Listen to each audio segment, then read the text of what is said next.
제가 먼저 찾으셨나요? 네, 아직 조금만 더 기다리겠습니다.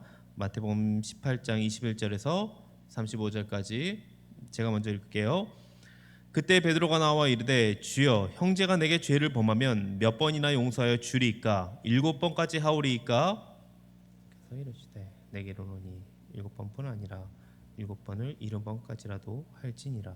그러므로 천국은 그 종들과 결산을 하던 어떤 임금과 같으니 결산할 때 10,000달란트 빚진 자를 하나 데려오매 갚을 것이 없는지라 주인이 명하여 그 몸과 아내와 자식들과 모든 소유를 다 팔아 갚게 하라 하니 그 종이 엎드려 절하며 이르되 내게 참으소서 다 갚으리이다 하거늘 그 종의 주인이 불쌍히 여겨 놓아 보내며 그 빚을 탕감하여 주었더니 종이 나가서 자기에게 100데나리온 빚진 동료 한 사람을 만나 붙들어 목을 잡고 이르되 빚을 갚으라 하매 그 동료가 엎드려 간구하여 이르되 나에게 참아 주소서 갚으리이다 하되 가지 아니하고 가서 그가 빚을 갚도록 오세요.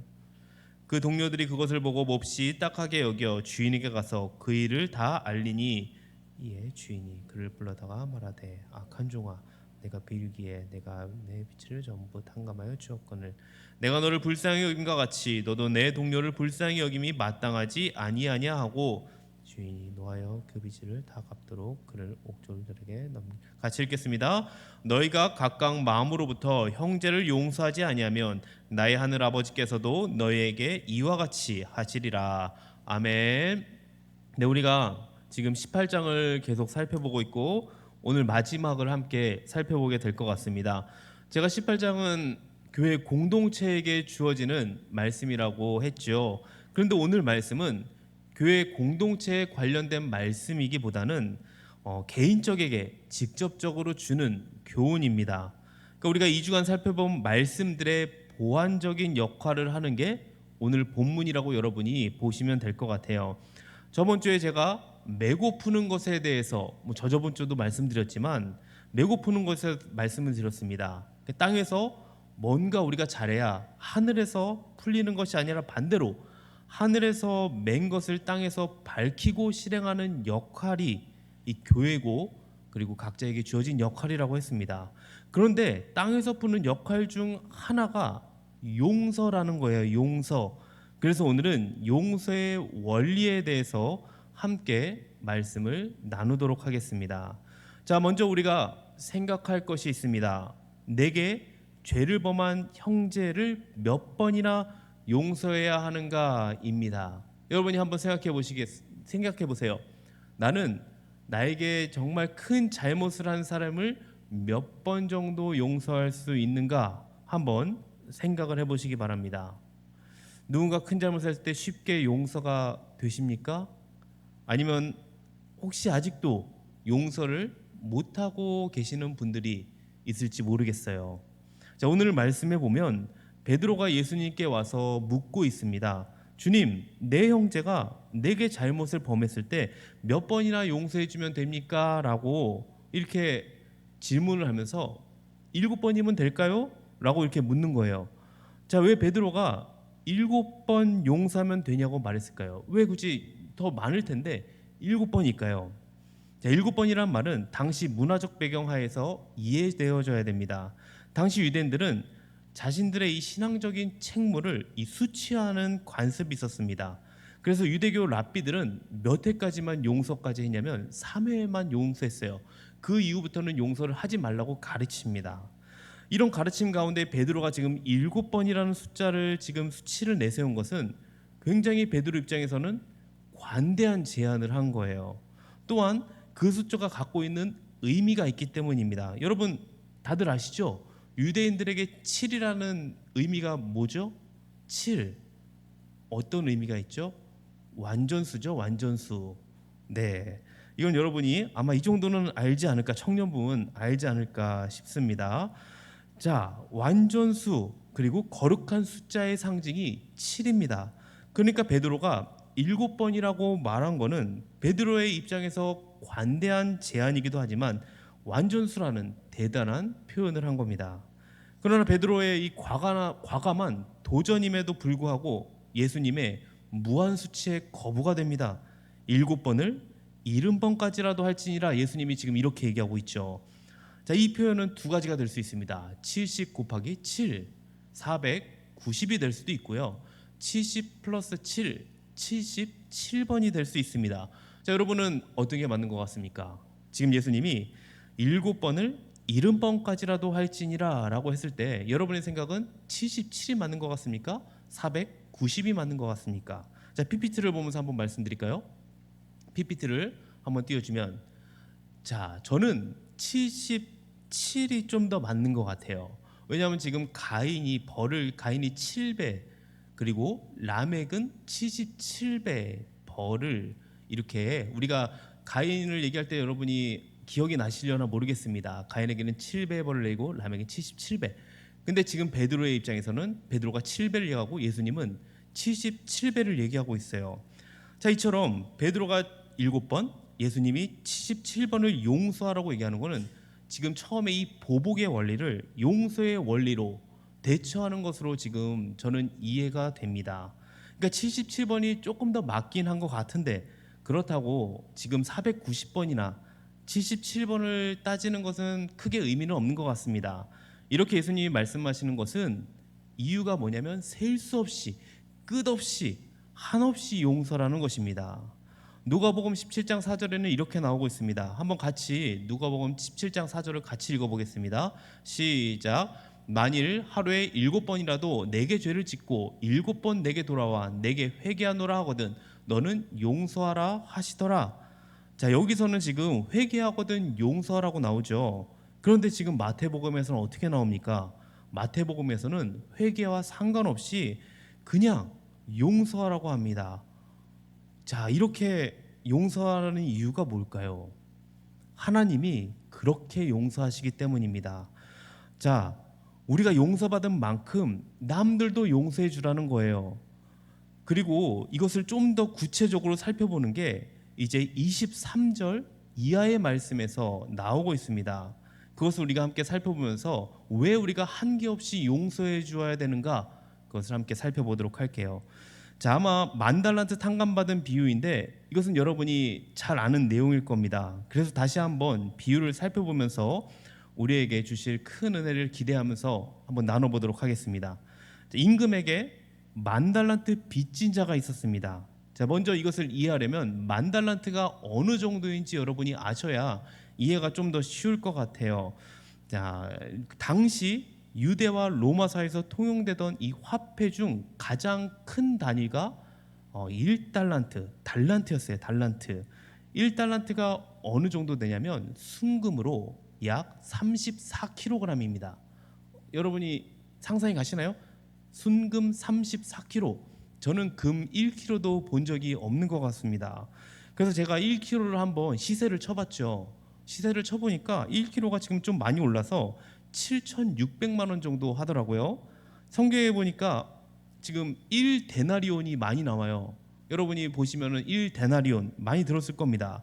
1데나리온이 한 사람의 하루 품삯이라고 합니다. 그러니까 1달란트는 1데나리온의 6,000배 정도로 보시면 돼요.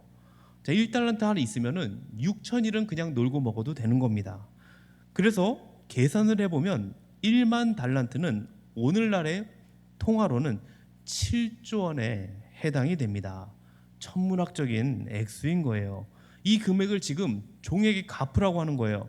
만약 갚지 못한다 그러면은 처와 자식들과 모든 소유를 다 팔아서라도 갚으라고 합니다. 그런데 빚진 자는 갚을 게 없어요. 그 많은 돈을 지금 어떻게 갚습니까? 7조 원 갚을 사람은 아마 없을 것 같습니다. 지금 이 비유에서도 갚지 못하는 이런 많은 액수를 보여주는 이유가 있어요. 이게 뭐냐면 결코 인간 자신의 힘으로는 도저히 갚을 수 없을 정도로 큰 죄악을 상징하는 것입니다. 여러분, 인간 스스로는 이 죄의 문제를 해결할 수가 없습니다. 하나님 앞에서 용서받을 수 없는 죄인이라는 거예요. 우리 인간은 여러 가지의 문제로 막 죄의 문제를 해결하려고 합니다. 지혜를 통해서, 뭔가 물질을 통해서, 아니면 선행을 통해서, 뭐 의지를 통해서 어떻게든 벗어나려고 몸부림을 쳐요. 그런데 인간의 노력으로는 1만 달란트의 죄의 문제를 결코 해결할 수 없다는 것입니다. 우리 함께 26절, 27절을 함께 읽어볼까요? 26절, 27절을 함께 읽겠습니다. 시작. 그 종이 엎드려 절하며 이르되 내게 참으소서 다 갚으리다 하거늘 그 종의 주인이 불쌍히 여겨 놓아 보내며 그 빚을 탕감하여 주었더니, 여기서 빚진 자가 임금에게 지금 뭐라고 하고 있습니까? 엎드려서 절하며 가로되 내게 참으소서 다 갚으리이다 라고 말합니다. 다 갚을 수 있을까요? 이 많은 돈을? 거짓말 아닌가요? 근데 임금은 불쌍히 여겨 모든 빚을 탕감해 준다고 지금 얘기하고 있습니다. 이처럼 자신이 지은 이 엄청난 죄악을 인정하는 것으로 그냥 용서를 구하는 죄인에 대해 하나님은 죄에 대한 양심의 가책에서 해방되게 하실 뿐만 아니라 죄에 대한 아무런 보상 없이도 의롭다고 지금 선언하고 계세요. 의인의 자격은요, 우리가 지불할 수 있냐 없냐의 가보에 따라서가 아니라 하나님의 사죄의 선언으로만 가능한 것입니다. 우리는 그리스도의 피값에 의하여 하나님께 대한 우리의 모든 죄악을 용서받음으로 의롭게 되었습니다. 여러분, 이것이 하나님의 전적인 은혜와 사랑에 의한 것임을 여러분 믿으시기 바랍니다. 우리 모두는 10,000달란트 빚진 죄인이었습니다. 그런데 하나님의 전적인 긍휼과 은혜로 완전히 용서받은 의인이 되었습니다. 용서받은 의인임을 반드시 기억하시기 바랍니다. 자, 임금으로부터 10,000달란트를 탕감받는 종의 심정을 한번 생각해 볼까요? 자, 여러분이 10,000달란트는 7조 원이라고 했는데 그냥 1억만 빚을 졌어요. 그 1억을 탕감받았다.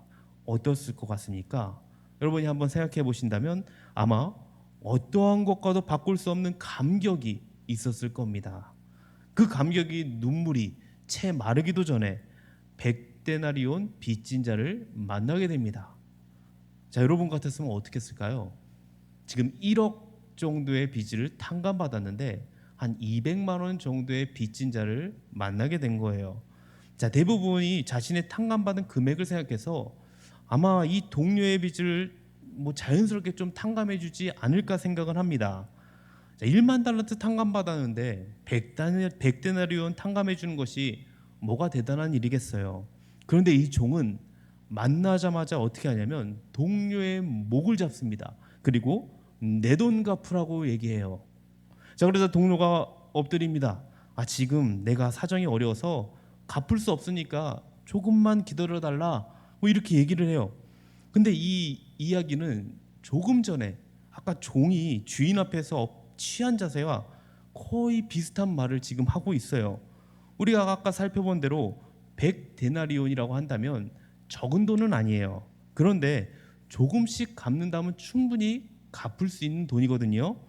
근데 지금 아까 그 종은 어땠죠? 갚을 수 없는 돈을 지금 갚겠다고 거짓말했잖아요. 그러므로 동료가 돈을 갚을 거니까 기다려 달라고 한다면 탕감까지는 아니더라도 충분히 기다려 줄 수 있단 말이에요. 그런데도 종은 이것을 들어주지 않습니다. 바로 옥에 가둬버립니다. 자, 이렇게 빚진 사람을 감옥에 가두는 것은 그 당시 이유가 있습니다. 그러니까 그의 가족들이 빨리 돈을 만들어 가져오라는 거예요. 그렇지 않으면 빚을 갚을 때까지 계속 감옥에 가둬놓겠다는 겁니다. 그래서 그의 가족들이 돈을 가져와서 갚으면 그제서야 감옥에서 나올 수 있습니다. 자, 이 당시 그게 문화였어요. 자, 여러분, 이 사람, 이 종 너무하지 않나요? 100데나리온은 10,000달란트의 60만 분의 1입니다. 이것은 계산할 가치가 없는 미미한 소액이죠. 여러분 지금 이 이야기를 들으면서 어떤 생각이 드는지 모르겠어요. 만약 여러분이 옆에서 이 상황을 지켜보고 있다면 어떻게 이런 사람이 다 있어 하고 욕을 할지 모르겠습니다. 그런데 이게 지금 우리 모습일 수도 있다는 거예요. 이 종의 모습이 우리일 수도 있다는 겁니다. 지금 이 종은 거저받은 사랑을 주는 사랑으로 지금 바꾸지 못하고 있어요. 굉장히 어리석은 자의 모습을 보여주고 있죠. 그래서 이 비유의 결론은 단순히 그냥 끝없는 용서의 횟수, 그게 아니에요. 490번, 1000번, 그게 아닙니다. 진심으로 행한 끝없는 용서의 그 강조점이 있습니다. 형제를 진심으로 용서하고 용납하는 것만이 하나님과 더불어 화해하며 사랑받는 길입니다. 35절에 주님이 이렇게 말씀하십니다. 35절을 제가 한번 읽어볼게요. 너희가 각각 마음으로부터 형제를 용서하지 아니하면 나의 하늘 아버지께서도 너희에게 이와 같이 하시리라. 중요한 말씀이에요. 주기도문에도 나오는 말씀이죠. 이것은 한번 같이 읽어보면 좋을 것 같아요. 주기도문 마태복음 16장 14절 15절인데 한번 같이 읽도록 하겠습니다. 시작. 너희가 사람의 잘못을 용서하면 너희 하늘 아버지께서도 너희 잘못을 용서하시려니와 너희가 사람의 잘못을 용서하지 아니하면 너희 아버지께서도 너희 잘못을 용서하지 아니하시리라. 자, 여기서 이 말씀을 잘 보면 전제가 있습니다. 우리가 한 만큼 하나님이 해주시겠다고 하는 거예요. 그렇다면은 그 반대로 우리가 남을 용서 안 하면 하나님도 우리를 용서 안 하겠다는 건가요?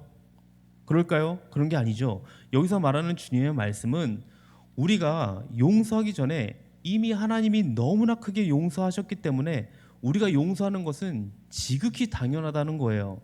예수를 믿으면서 용서하지 않는 것, 그것은 우리의 본분을 저버리는 것입니다.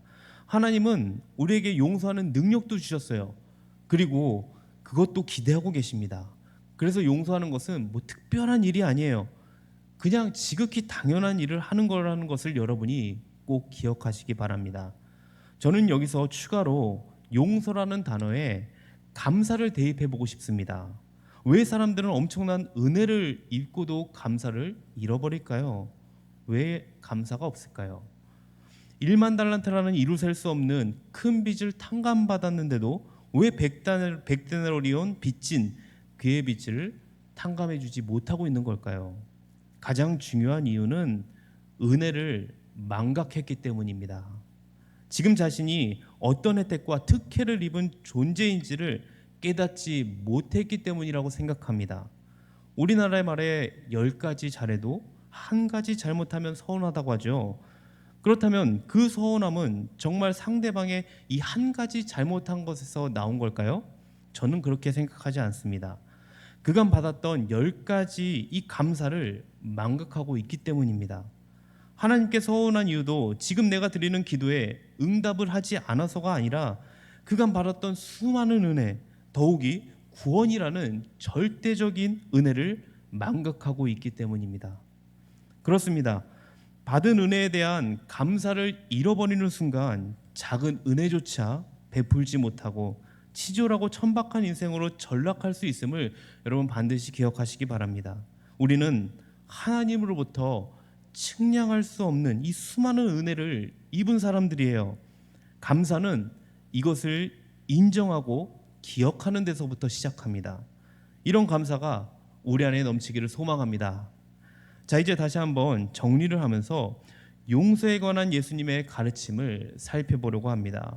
오늘 말씀에는 적어도 4가지의 교훈이 담겨져 있는 것 같습니다. 첫째로 우리 인생들 모두는 무한히 용서받은 사람이라는 거예요. 도저히 갚을 수 없는 빚인 10,000달란트를 빚졌던 그 종처럼 우리는 아무리 노력하고 애를 써도 결코 갚을 수 없는 엄청난 죄의 빚을 조건 없이 용서받은 자들이라는 것입니다. 둘째로 우리가 먼저 용서받았기에 이제는 우리도 남을 용서해야 된다는 것입니다. 셋째로 진정한 용서는 한계를 놓고 정하는 것이 아닙니다. 무한히 용서라는 점입니다. 다시 말하면 예수님이 70번씩 7번이라는 횟수를 정하신 본래의 뜻은 무한히 용서해야 한다는 것을 강조하신 말씀이라는 거죠. 마지막으로 하나님의 은혜를 여러분이 기억하면서 감사하시기 바랍니다. 여러분, 우리가 용서에 대해서 생각할 때 무엇보다 먼저 기억해야 될 것은 우리 자신이 하나님께로부터 먼저 무한히 용서받은 죄인들이라는 것을 기억하시기 바랍니다. 10,000달란트의 빚, 그것은 단순한 돈의 이 액수만을 가리키는 게 아니에요. 헬라어로 이것을 보면 빚이란 말이 죄라는 말도 같이 쓰이고 있습니다. 빚, 죄. 예를 들어서 아까도 주기도문을 살펴봤지만 주기도문 중에 여러분 아시죠? 우리에게 죄 지은 자를 사하여 준 것 같이 우리 죄를 사하여 주옵시고 라는 말씀 속에서 헬라어를 살펴보면 죄와 빚이라는 단어가 같이 사용이 됩니다. 죄, 이 죄, 죽을 수밖에 없는 죄거든요. 사도 바울은 오라 나는 곤고한 사람이로다 탄식할 수밖에 없었던 죄입니다. 평생을 아무리 진실되게 살리라 결심해도 여전히 내 속에는 불끈불끈 일어나는 이 죄의 속성과 유혹들, 바로 이것이 만달란트의 빚이 가리키는 영적인 의미입니다. 이렇게 죽어 마땅한 죄의 빚을 예수님께서 모진 고통을 받으시면서 십자가에 못 박혀 죽으신 거예요. 그냥 무조건 갚아주신 거란 말이에요. 그래서 예수님께서 마지막 외치신 말씀 뭔가요? 다 이루었다. 이것을 다른 말로 그 빚이 다 갚아졌다라는 뜻입니다. 그래요. 주께서 우리들의 모든 허물과 죄를 십자가에서 짊어지시고 그 모든 빚을 다 갚아주셨습니다. 우리들의 과거와 현재와 미래 모든 허물을 다 용서해 주셨어요. 죽어도 갚을 수 없는 죄를 주님은 조건 없이 탕감해 주셨다는 거예요. 자, 이 같은 용서를 받은 우리 어떻게 살아야 마땅할까요? 어떻게 살아야 됩니까? 용서받았으니 용서해 줘야 하는 것입니다. 주께서 죄인된 우리를 용납해 주셨으니 우리도 내게 실수하는 모든 형제와 자매들의 이 연약함을 용납해 줘야 되는 거예요. 주께서 우리들의 실수를 보시면서 너그럽게 관용을 베푸신 것처럼 우리도 우리들에게 실수하는 모든 이들에게 관용해야 됩니다. 주께서 우리에게 무한히 용서하셨으니 우리도 다른 이들을 무한히 용서하시기 바랍니다. 우리 비전하우스 청년부가 이런 용서의 사람들이 다 되기를 소망합니다. 여러분에게 마지막으로 말씀드리고 싶은 건 오늘 말씀은 내 이웃을 용서하며 살아가는 거예요. 그런데 그것보다 먼저 되어야 되는 게 있다는 거예요. 우리가 빚진 자의 마음으로 살아가야 된다는 겁니다. 우리는 하나님께 큰 빚을 탕감받은 자들이잖아요. 하나님께 받은 그 은혜를 여러분 먼저 기억하는 거예요. 그리고 하나님께 빚진 마음으로 서로를 대할 때 용서할 수 있다는 것을 꼭 명심하시고 기억하시기 바랍니다. 자, 이것을 기억하면서 우리 함께 이 시간 찬양하고 기도하며 나가면 좋을 것 같아요. 아직 여러분 마음에 뭔가 맺힌 아픔이 있습니까? 아니면 용서하거나 아니면 용서가 되지 않거나 내가 이 사람을 아직도 용서하지 못하는 형제 자매가 있습니까? 아니면 아직도 뭔가 풀리지 않는 분노가 내 안에 있는 사람이 있는지 모르겠어요. 그럴 때 우리는 오늘 말씀을 생각하시기 바랍니다. 십자가의 주님을 바라보세요. 그 주님이 그 고통을 누구 때문에 당했나요? 바로 나 때문에 당한 겁니다. 그 주님을 생각하시면서 먼저 화해와 용서의 손길을 펴시기 바랍니다. 주님, 십자가 앞에 용서할 죄가 무엇이며 날 위해 기꺼이 죽으신 십자가 앞에서 용납할 수 없는 사람이 도대체 누구이겠습니까? 마음을 넓히시고 모든 이들을 좀 사랑하는 그런 마음을 갖고 우리 살아갔으면 좋겠습니다. 우리 같이 이것을 기억하면서 함께 찬양하겠습니다.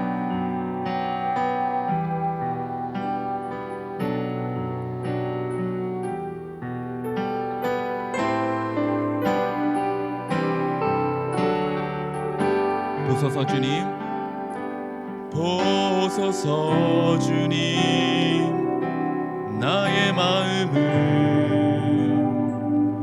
선한 것 하나 없습니다. 그러나 내 모든 것 주께 드립니다. 사랑으로 안으시고 날 새롭게 하소서. 보소서 주님, 나의 마음을 선한 것 하나 없습니다. 선한 것 하나 없습니다. 그러나 내 모든 것 주께 드립니다.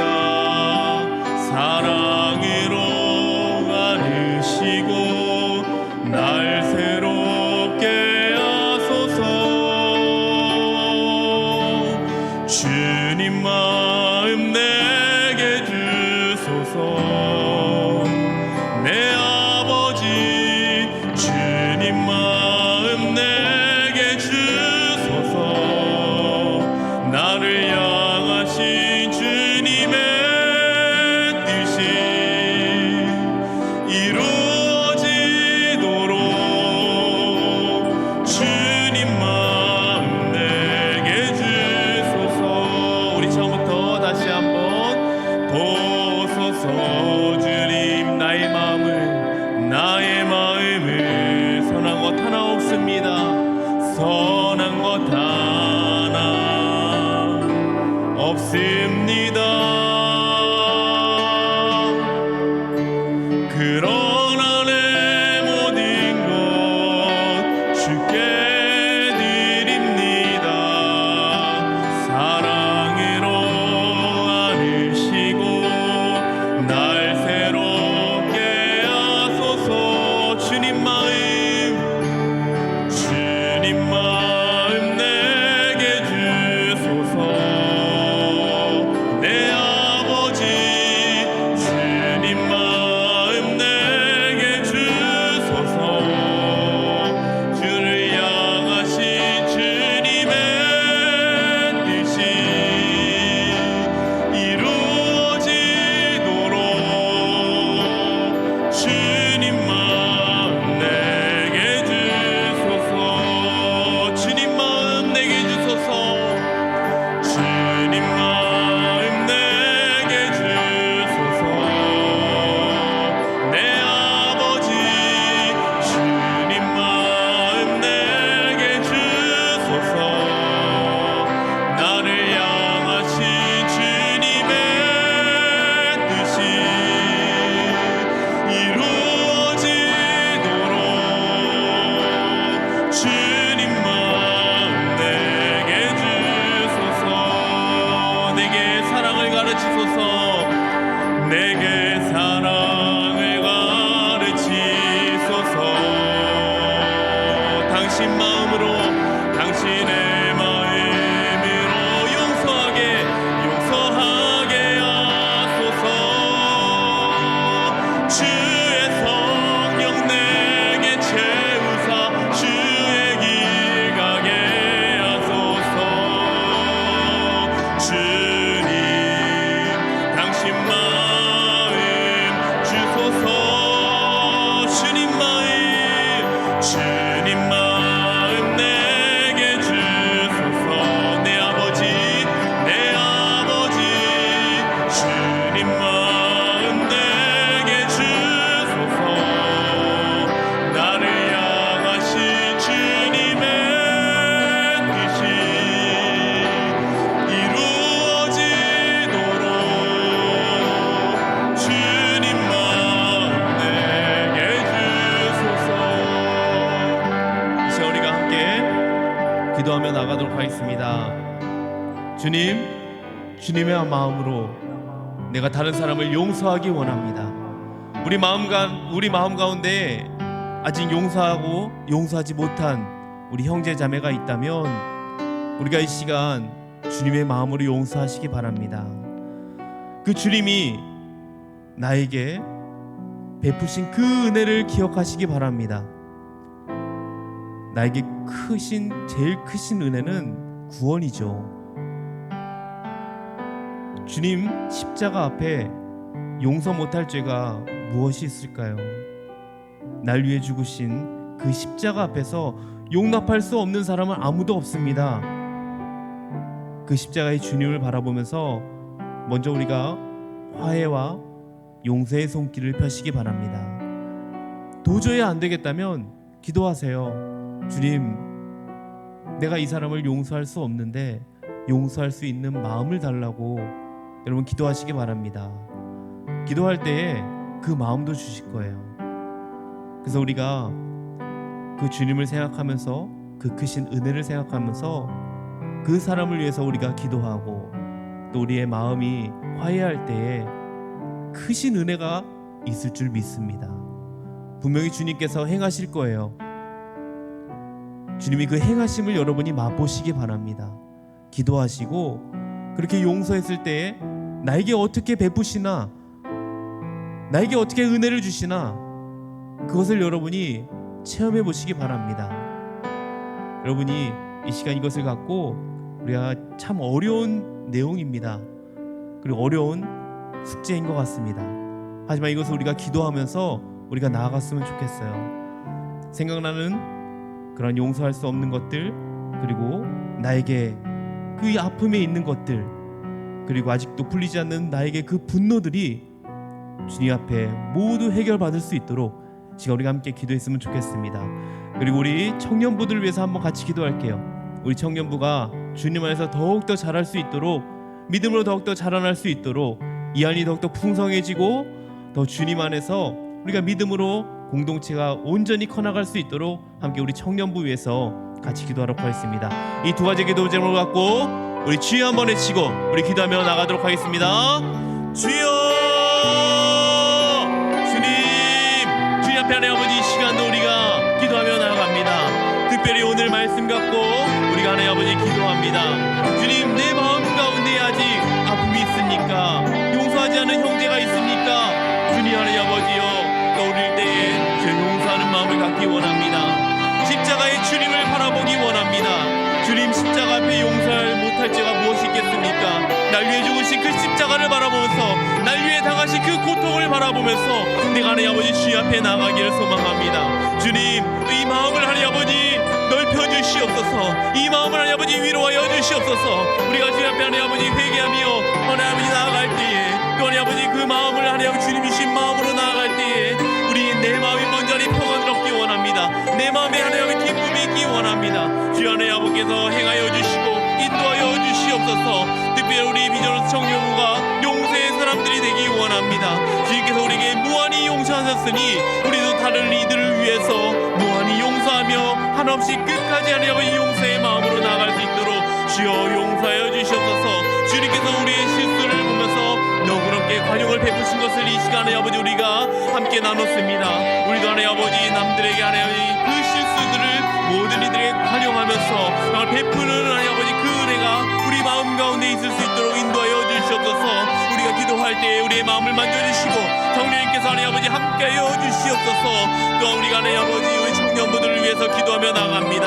이 청년부가 주님 앞에서 더욱더 하나 되기 원합니다. 청년부를 주님께서 붙잡아 주시옵소서. 더욱더 하나님 아버지여, 인원들도 하나님 아버지 많아지기 원합니다. 아직 나오지 못한 우리 청년들이 너무나 많습니다. 이 자리가 가득 메워지게 하여 주시옵시고, 또 하나님 아버지 주님의 은혜가 이 가운데 흘러넘쳐서 다시 하나님의 사랑과 하나님 아버지 믿음이 하나님 아버지 자리에서 넘쳐날 때에 주여 원의 역사들이 이 자리에서 넘쳐날 줄 믿습니다. 주님께서 은혜를 베풀어 주시옵소서. 우리에게 하나님 아버지 함께해 주시고 우리의 모든 기도들 하나님 아버지 응답하여 주실 줄 믿습니다. 또 하나님 아버지 주님께서 합당한 기도의 응답대로 이루어 주시옵소서. 주님의 뜻을 이루며 나가는 우리 비전로스 공동체가 되기 원합니다. 우리 청년부를 함께해 주시고 사랑과 은혜로 베풀어 주시옵소서. 하나님 아버지 감사합니다. 오늘도 이 시간 주님의 은혜로 우리를 이 자리에 부르심을 믿습니다. 우리가 늘 주님 앞에 이렇게 예배의 삶으로 나가기 원합니다. 오늘 하루만 주님 앞에 예배드리는 것이 아니라 오늘 말씀을 갖고 또 날마다 주님의 말씀을 갖고 우리가 하루하루 살아갈 수 있도록 주님께서 우리의 삶을 인도하여 주시옵소서. 또한 우리가 주님 앞에 기도했습니다. 우리가 용서할 수 없는 사람들 부르짖으며 기도했습니다. 먼저 용서할 수 있는 마음을 주시고 우리의 마음 가운데 평안함을 더하여 주시옵시고 또 화해할 수 있는 그 마음도 허락하여 주시옵소서. 또한 주님, 우리가 언제나 주님 앞에 찬양하며 감사할 수 있는 마음도 있기 원합니다. 주님 앞에서 찬양과 감사가 흘러넘칠 때 우리 마음에 평안과 기쁨도 넘칠 수 있도록 주님께서 은혜 베풀어 주시옵소서. 감사드리며 예수님 이름으로 기도합니다. 아멘.